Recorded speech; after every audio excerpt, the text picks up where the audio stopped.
Alors, c'est évident que nous, on l'a démontré avec les nouveaux chiens de garde, depuis 30 ans, les médias majoritairement ont prôné des politiques ultralibérales.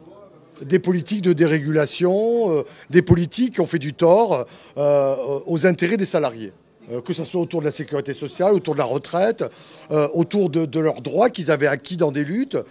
Les médias majoritairement, le monde dans les nouveaux chiens de garde, invitent des experts médiatiques qui sont tous des économistes ultralibéraux, invitent, cassent ou tapent ou sont hargneux quand c'est des syndicalistes qui défendent les intérêts des salariés. À ce niveau-là, l'organisation des médias fait que depuis 30 ans, il y a un genre de travail de fond qui est de célébrer l'économie de marché, l'économie capitaliste ultralibérale, pour dénigrer tout ce qui serait autour des acquis des luttes, etc. Ça, c'est le premier point. Le deuxième point, c'est que ces médias organisés de cette façon-là vont tendance à recruter de plus en plus des journalistes qui vont aller dans ce sens-là. Moi, j'ai fait une école de journalisme de Bordeaux, par exemple. À l'époque, c'était un IUT. J'ai fait à 28 ans. J'avais travaillé avant. La promo avant la mienne. Il y avait un gars qui avait fait 10 ans de marine marchande et qui était syndicat à la CGT. Il y avait un mec qui avait fait 3 mois de prison pour terrorisme basque. Il y avait, je suis fils d'ouvrier, il y avait des fils de paysans, etc. De plus en plus, la forme dans les écoles de journalisme, le recrutement, moi je le vois, je suis à Lille, l'ESJ, une des meilleures écoles de journalisme de France, avec le CFJ, recrute des fils de bourgeois, des fils de classe supérieure, moyenne supérieure, des notaires, des fils de notaires, de médecins, d'industriels, etc. Voilà. Et ça, c'est vrai que ça pose un vrai problème par ce recrutement-là. Ça, c'est le deuxième point important. Ça ne veut pas dire qu'au bout du bout, les journalistes, ou en tout cas les journalistes de base, n'observent pas ou ne constatent pas des problèmes. Le SNI-CGT, qui est le second syndicat de journalistes en France, qui fait à peu près 25% des voix dans les élections, c'est un signe, il augmente. Ça veut dire que des journalistes qui ne sont pas traditionnellement portés vers un syndicat comme la CGT, ils vont. Aux dernières élections professionnelles du Figaro, tenues par Dassault, le marchand d'armes, de Rafale, la CGT est devenue le deuxième syndicat avec 25%. Alors bon, je ne vous dis pas comment les journalistes du Figaro ont pris un butin CGT avec des gants blancs pour pas se salir peut-être, mais ils ont voté CGT quand même, je veux dire. Donc, parce qu'ils en ont marre. Ils en ont marre que Dassault arrive et fasse ce qu'ils veulent. Voilà. Je pense qu'il y a une précarité très grande, à peu près 15 à 20% de journalistes qui sont de plus en plus précaires, pigistes, qui gagnent de moins en moins. La carte de journaliste, pour l'obtenir avant, il fallait gagner au moins 1 000 euros par mois. Maintenant, elle a descendu à 580 euros par mois. Ça veut dire qu'il y a des tas de jeunes qui gagnent 580 euros par mois, qui sont journalistes. Leurs parents sont très fiers parce qu'ils ont fait une école de journalisme, mais c'est du loupen prolétaire. À peine au-dessus du RSA. Donc ça, c'est une réalité.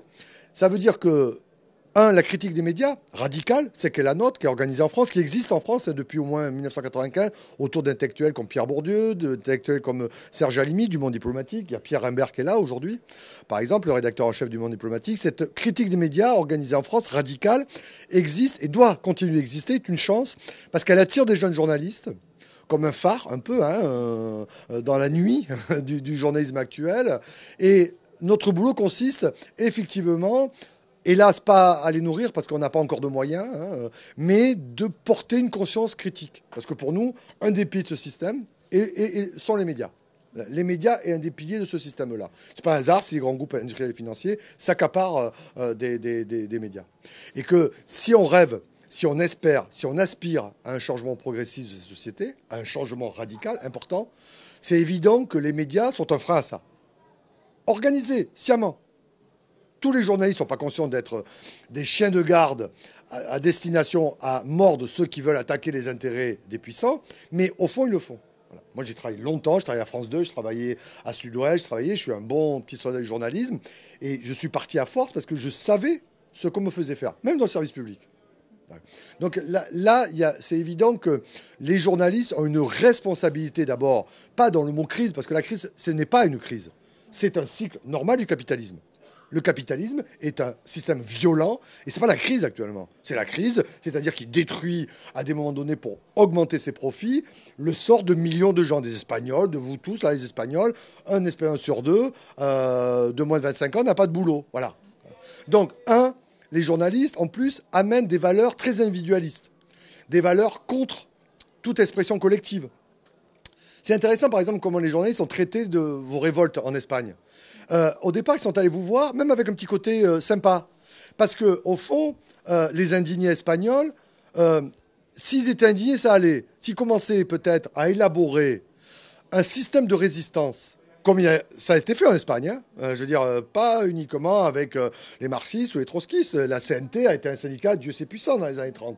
Si vous, jeunes Espagnols, vous contentiez plus de protester, d'être dans la rue, mais de commencer à rêver, à penser collectivement une lutte pour qu'elle aboutisse, et surtout qu'elle aboutisse, c'est-à-dire renverser ceux qui nous dominent, là, je pense que les médias parleraient moins bien de vous parce que vous mettez en danger, au fond, ceux qui tiennent ce monde-là. Tant que c'est des révoltes, un peu, on peut faire des jolis petits portraits d'Espagnols dans les rues, assis par terre, etc., ça va. En faisant des happenings, ça va. Quand vous, jeunes Espagnols, vous commencerez à faire perdre du pognon aux banquiers et aux patrons, ils vous regarderont d'une façon moins sympa, les journalistes. C'est pour ça que majoritairement les journalistes, il faut le savoir, risquent d'être des ennemis des luttes. Voilà.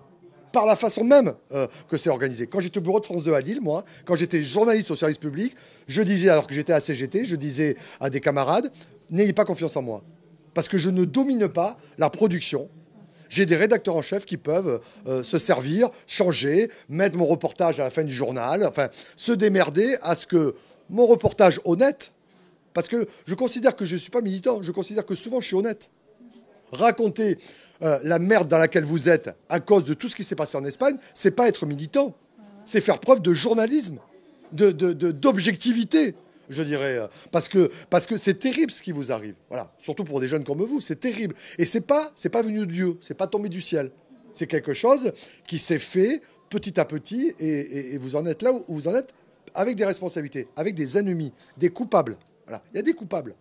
Donc ça aussi, renommer l'ennemi, savoir qui est l'ennemi, qui nous empêche de vivre comme on l'entendrait, hein, c'est important aussi. Et les journalistes, souvent, diluent. Par exemple, l'utilisation des faits divers. En une, Pierre Bourdieu, l'intellectuel français, le sociologue, disait « les faits divers font diversion ». Hein, les faits divers servent à orienter quelle est la plus grande violence, c'est pas la violence économique. Hein, et pourquoi la violence sociale débouche aussi peut-être de la violence économique. Pourquoi effectivement les pauvres se retrouvent mal, etc. Donc voilà, tout ça, les journalistes, en tout cas les journalistes, les médias n'ont pas tendance à élaborer là-dessus. Les journalistes, c'est plus vaste. Il y en a qui auraient, qui aiment, qui pensent, mais ça devient de plus en plus dur d'avoir des terrains d'expression journalistique, médiatique, pour pouvoir exprimer. Moi, je veux dire, grosso modo, quand je vais écrire un article, à part mon diplomatique, je ne sais pas où écrire.